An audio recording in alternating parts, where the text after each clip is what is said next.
na-demonetize po ako dahil sa remix reel. So guys, for today's video boss, so papanoorin natin si Sir Will, OFW ng Saudi, na demonetize po siya dahil sa remix reel. So panoorin natin, so paano siya na-demonetize at anong nangyari, bakit nagkaganon. So paalala lang po para po sa lahat na nagre-remix, makinig po kayo mabuti para may makukuha po tayong aral about doon sa nangyari kay Sir Will ng OFW ng Saudi. Guys, based on my experience ito, baka may magsasalita na naman dyan at mangbabash na yung iba hindi naman na-demonetize, pero bakit ako na-demonetize? Guys, hindi po tayo ang nagmamay-ari ng company na pinagtatrabuhan natin dito, katulad dito sa MetaWorld. Ito ang tandaan natin. Nagkakamali din sila minsan sa mga desisyon nila, lalong-lalo na sa demonetization, katulad sa nangyari sa akin. Ikukwento ko sa inyo kung paano ako na-demonetize dyan sa remix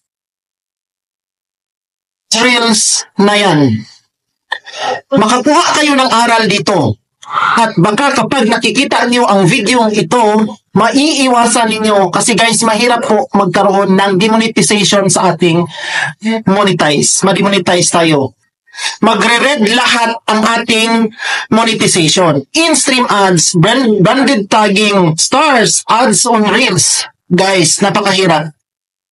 So yun na nga guys, kagaya nga ng sabi ni Sir Will, pag tayo po ay na-demonetize, pag tayo po ay monetize at nagkaroon tayo ng violation, madi-demonetize po, masasayang yung ating pinaghirapan.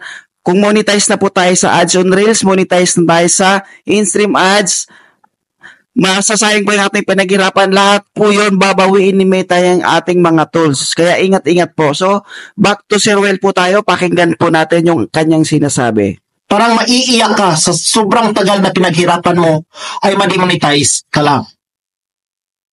Ito yung nangyari sa aking account. Na-demonetize po ako dahil sa remix reels. Ano ba ang remix reels na ginawa ko? Guys, nakikita nyo naman ngayon. Yung may sumasayaw at ang music ay na-demonetize po ako dahil sa remix reel. Guys, yung may sumasayaw at ang music ay ang Careless Whisper. Guys, i-remix ko sana yan. May sumasayaw, gusto ko rin sanang gayahin. I-remix ko at gagayahin ko, pero hindi naman ako nakahubad. Yung i-remix ko ay walang damit, pero naka-brief lang at ganyan. Gusto ko sanang gagayahin ang kanyang remix, pero may damit naman ako na pangitaas, may short naman ako at may nilagyan ko lang, sinapawan ko lang siya ng brief, ganun. At may upuan dito. Ayan. Alam nyo na kung ano yung kailangan talaga, medyo daring siya, medyo may pagkabastos ang videos, kasi akala ko okay lang. Kasi yung iba nga dyan, sobrang bastos na halos makikita na babae man or malalaki. So guys, back tayo kay Kuya Will. So ano ba yung ginawa niyang remix? So nag-remix po siya ng daring na video, yung medyo may hindi magandang panoorin na nakahubad nga. So guys, ingatan po natin yan, lalong-lalo na po pag nakikita po yung mga private part ng ating mga katawan or nung ating nire-remix. Kasi po may chance po yan na magkaroon po ng plug content. Pag plug content po, automatic violation po yan pag hindi nyo po natanggal. Kasi po pag copyright music lang, walang problema, mamumute lang po yung ating video at kung ikaw naman ay monetize, mawawalan po yan ng ads. So, mamumute lang po yan. Pero pag plug content po, matinding violation po yan. Kung kayo po ay monetize, matatanggal po ang inyong monetization tools. Babawiin ni Meta ang inyong in-stream ads, ang inyong ads on reels. So, back kay Kuya Will po tayo. Hindi ko akalain guys, ako pala ang maaktuhan na ma-demonetize. Yun pala ang dahilan. Guys, walang masama ang pag-remix. Pero guys, tingnan naman natin guys ang mga nire-remix natin. Kasi hindi ko masamain na ako talaga ay ma-demonetize. Last week pa yan nangyari ang demonetization ko. Last Sunday. Hindi kahapon ha, kasi Sunday kahapon. Last Sunday. Ang nangyari, pagka-demonetize ko, nag-appeal ako. Ang nangyari doon sa demonetize kasi hindi ko na maano yung video kasi dinilit agad ni Meta. Pagka-delete ni Meta, nag-appeal ako kasi hindi ko talaga accept ang desisyon niya. At nanalo ako sa appeal at ang sabi, yung nag-check daw yung video na in-upload ko is technology. Nung pangalawa na nag-appeal ako is mga admin na ang nag-check. At ang sinabi doon, ito yung sinabi nila. Ayan, nagkaroon daw ng wrong decision sa aking videos. Pero, ang nangyari, kahit nagkaroon ng wrong decision, ilang oras ang nangyari na wala ang alerts, na wala siya no violation. Pero nung puntahan ko ang page recommendation ko.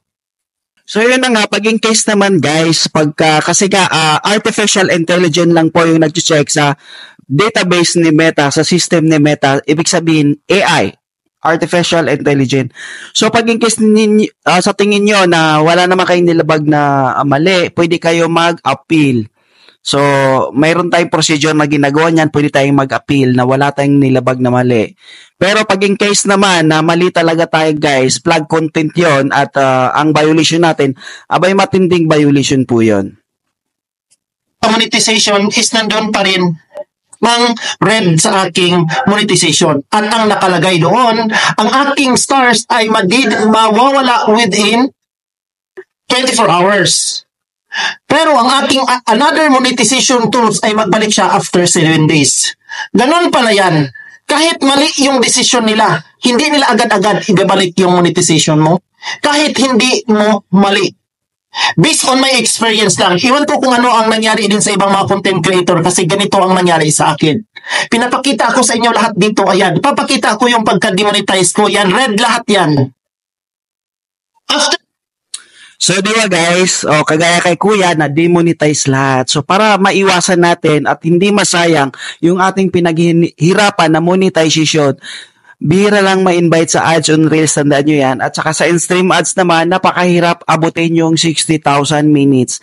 Kaya pakiusap ko sa aking mga kaibigan, mga followers, kailangan po ay maging maingat tayo. Hindi po masama mag-remix, pero piliin naman po natin yung i-remix natin. Huwag lang po tayong basta-basta mag-remix kung kani-kanino. Kasi nga, yung mga harmful na mahagip doon sa ating video, automatic flag content po yun. At the same time, yung mga hindi ka nais-nais pakinggan, panoorin na nakikita yung mga private part ng ating kasamahan or niremix natin ay flag content din po yun at may chance at magkaroon po tayo niyan ng violation. So back tayo kay Kuya Will. 24-hour, red lahat yan. Ipapakita ko, tapos after ng red na yan, nag-appeal ako, at ang nakita ko, ito ang reply. Ayan. Tapos ito, nag-check ako ulit after 2 hours na wala yung no violation na ang nangyari. No violation. Akala ko nagbalik na agad yung monetization ko, pero wala pala.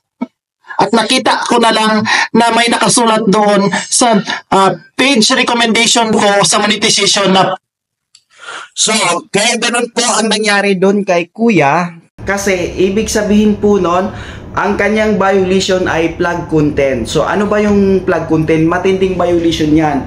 So, mga flag content behavior, ibig sabihin po, yung may mga nahagip na private part ng tao, which is bawal po yun. Isa sa mga policy ni Meta, hindi po pwede yun.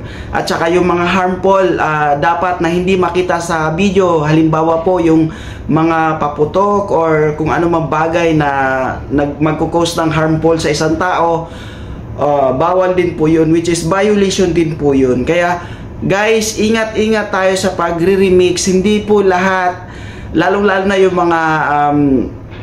yung mga nakahubad na tao.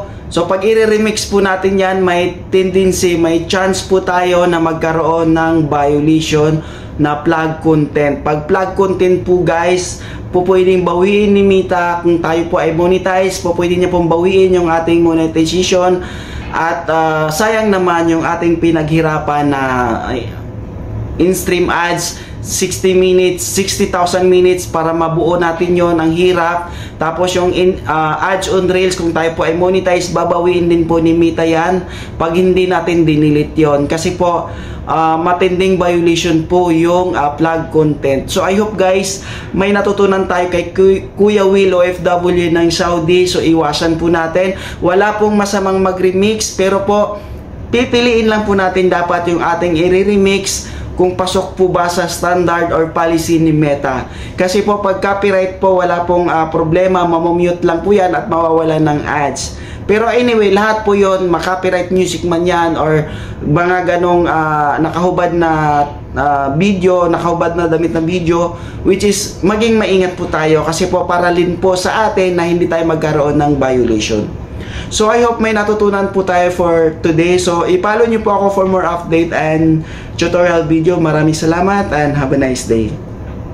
Guys, if you're new to this channel, don't forget to subscribe, like, share my videos and click the bell button, so that you're updated for my latest videos. Thanks for your support. God bless and have a great day.